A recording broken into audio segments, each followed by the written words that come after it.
Halo, kami dari kelompok 7B 2018 dan sekarang kami akan mempersembahkan sebuah video mengenai pembuatan preparat sperma dan apusan vagina. Selamat menyaksikan. Tujuan dari dibuatnya video ini adalah pertama untuk mengetahui cara pembuatan preparat apusan sperma dan vagina, kedua untuk mengetahui fase-fase siklus estrus, dan yang ketiga untuk mengetahui bagian-bagian sel sperma. Dasar teori. Gametogenesis adalah proses pembentukan gamet atau sel kelamin. Sel gamet terdiri dari bebek jantan atau spermatozoa yang dihasilkan di testis dan gamet betina atau ovum yang dihasilkan di ovarium. Terdapat dua jenis proses pembelahan sel, yaitu mitosis dan meiosis. Mitosis yaitu pembelahan sel dari induk menjadi dua anakan, tetapi tidak terjadi reduksi kromosom. Sedangkan meiosis adalah pembelahan sel dari induk menjadi dua anakan dengan adanya reduksi kromosom. Gametogenesis meliputi spermatogenesis dan oogenesis. Spermatogenesis adalah proses pembentukan sel spermatozoa yang terjadi di organ kelamin jantan, yaitu testis, tepatnya di tubulus seminiferus. Sedangkan oogenesis adalah pembentukan sel ovum di dalam ovarium. Berikut adalah proses dari spermatogenesis. Pada tahap awal, yaitu peristiwa pembelahan spermatoganium menjadi spermatosit primer melalui pembelahan mitosis. Selanjutnya spermatosit melanjutkan pembelahan secara meiosis menjadi spermatosit sekunder dan spermatid. Istilah ini biasa disingkat proses pembelahan sel dari spermatoganium menjadi spermatid. Sedangkan proses dari oogenesis adalah sebagai berikut. Pembentukan sel telur pada manusia dimulai sejak di dalam kandungan, yaitu di dalam ovari fetus perempuan. Pada akhir bulan ketiga usia fetus, semua oogonia yang bersifat diploid telah selesai dibentuk dan siap memasuki tahap pembelahan. Semua oogonia membelah secara mitosis menghasilkan oosit primer. Pada perkembangan fetus selanjutnya, semua oosit primer membelah secara meiosis, tetapi hanya sampai fase profase. Pembelahan meiosis tersebut berhenti hingga bayi perempuan dilahirkan. Ovariumnya mampu menghasilkan sekitar 2 juta oosit primer mengalami kematian setiap hari sampai masa pubertas. Memasuki masa pubertas, oosit melanjutkan pembelahan meiosis 1. Hasil pembelahan tersebut berupa 2 sel haploid. Satu sel yang besar disebut oosit sekunder, dan satu sel yang berukuran lebih kecil disebut badan kutub primer. Pada tahap selanjutnya, oosit sekunder itu dan badan kutub primer akan mengalami pembelahan meiosis 2. Pada saat itu, oosit sekunder akan membelah menjadi 2 sel, yaitu satu sel berukuran normal disebut dengan ootid dan satu sel berukuran lebih kecil disebut badan polar sekunder. Badan kutub tersebut bergabung dengan 2 badan kutub sekunder lainnya yang berasal dari pembelahan badan kutub primer, sehingga diperoleh 3 badan kutub sekunder. Ootid mengalami perkembangan lebih lanjut menjadi ovumata. Sedangkan ketiga badan kutub mengalami degenerasi atau hancur. Dengan demikian dapat disimpulkan bahwa pada oogenesis hanya menghasilkan satu ovum. Alat dan bahan. Alat yang kami gunakan adalah pipet tetes, objek glass, cover glass, cawan petri, staining jar, paraffin section heat, serta mikroskop. Untuk bahan, ada hamster betina, testis hewan, larutan isotonis, putih telur,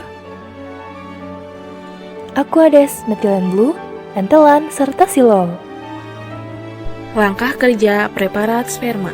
Pertama, hancurkan testis hewan yang diteliti. Kedua, tambahkan larutan NaCl. Aduk hingga merata.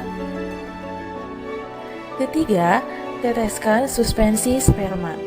Kemudian semir dan keringkan. Langkah keempat, teteskan methylene blue dan ratakan, kemudian keringkan. Kelima, amati di bawah mikroskop. Yang keenam, tandai daerah yang terdapat sperma. Ketujuh, bilas dengan aquades, kemudian keringkan. Langkah kerja preparat apusan vagina. Pertama, objek gelas dioleskan dengan albumin atau putih telur. Jangan lupa siapkan hamster betina. Kedua, NaCl 1% diambil dengan pipet Pasteur. Ketiga, NaCl 1% dimasukkan ke dalam vagina hamster betina lalu dihisap kembali. Kegiatan ini dilakukan berulang-ulang dengan tujuan agar sel-sel pada dinding vagina dapat terambil. Keempat, apusan vagina hamster diteteskan pada objek gelas. Kelima, apusan vagina diratakan. Keenam, apusan vagina dikeringkan. Ketujuh, alkohol diteteskan pada apusan vagina yang telah kering. Kedelapan, methylene blue diteteskan. Kesembilan, apusan vagina dibilas dengan Aquades. Terakhir, preparat diamati dengan mikroskop. Hasil dan pembahasan. Siklus estrus terdiri dari 4 fase, yaitu proestrus, estrus, metaestrus, dan diestrus. Pertama, fase proestrus merupakan fase sebelum estrus, di mana folikel tumbuh di bawah pengaruh FSH dan estradiol. Pada fase ini, sistem reproduksi mulai persiapan untuk melepaskan ovum. Pada fase proestrus, sebagian besar sel berinti, beberapa sel telah terkornifikasi, dan terdapat beberapa leukosit. Selanjutnya yaitu fase estrus, yaitu fase yang ditandai dengan membesarnya folikel de Graaff, ovum mengalami pematangan, dan estradiol dari folikel de Graaff menyebabkan saluran reproduksi bengkak, merah, dan tegang. Pada fase ini, hanya terdapat sel-sel yang terkornifikasi. Selanjutnya yaitu fase metaestrus, itu fase setelah terjadinya fase estrus, di mana korpus luteum tumbuh dengan cepat dan terjadi persiapan uterus untuk menerima dan memberi makan embrio. Pada fase ini terdapat sel kornifikasi dan leukosit. Yang terakhir yaitu fase diestrus, yang merupakan fase terlama dari siklus estrus. Pada fase ini, endometrium menebal kembali dan mulai terjadi perkembangan folikel primer dan sekunder yang akhirnya kembali lagi ke fase proestrus. Pada fase ini, terdapat banyak sekali leukosit dan beberapa sel epitel. Secara sederhana, sperma terdiri dari bagian kepala, leher dan middle piece, dan ekor. Kepala sperma berbentuk oval dan terdiri dari 2 bagian, yaitu akrosom dan nukleus. Akrosom terletak di bagian paling ujung dan mengandung enzim proteolitik yang berfungsi untuk menghancurkan membran luar dari sel telur agar sperma bisa masuk ke dalamnya dengan mudah. Adapun nukleus, di dalamnya terdapat gen yang akan diwariskan dan merupakan satu-satunya bagian yang akan masuk ke dalam sel telur. Bagian selanjutnya yaitu leher dan middle piece, itu bagian di antara kepala dan ekor. Dalamnya terdapat banyak mitokondria sebagai sumber energi sperma untuk bergerak menuju sel telur. Bagian yang terakhir yaitu ekor atau flagellum, itu struktur panjang yang memiliki fungsi utama untuk pergerakan sperma.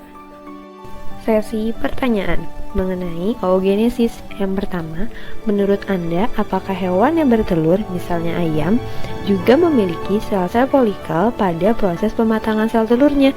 Jika iya, jelaskan di mana letak sel folikelnya.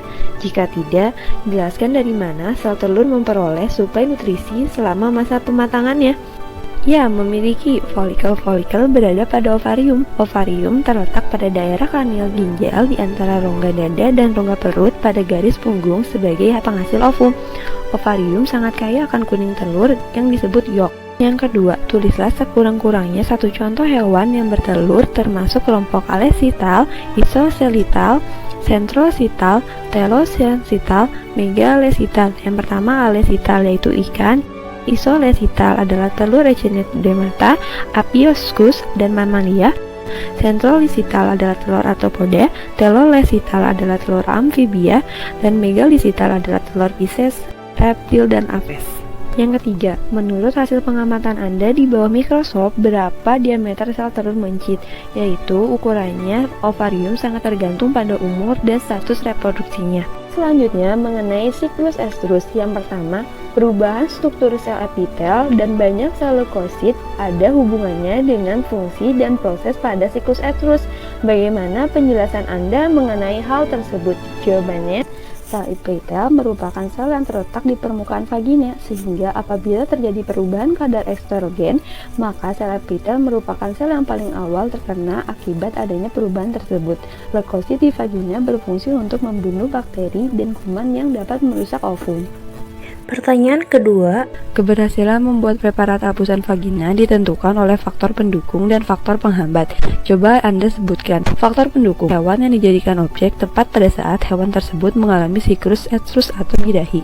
Cara kerja yang sesuai dengan prosedur, serta ketelitian pada identifikasi. Faktor penghambat, umur yang dijadikan objek belum memasuki tahap dewasa atau belum siap kawin.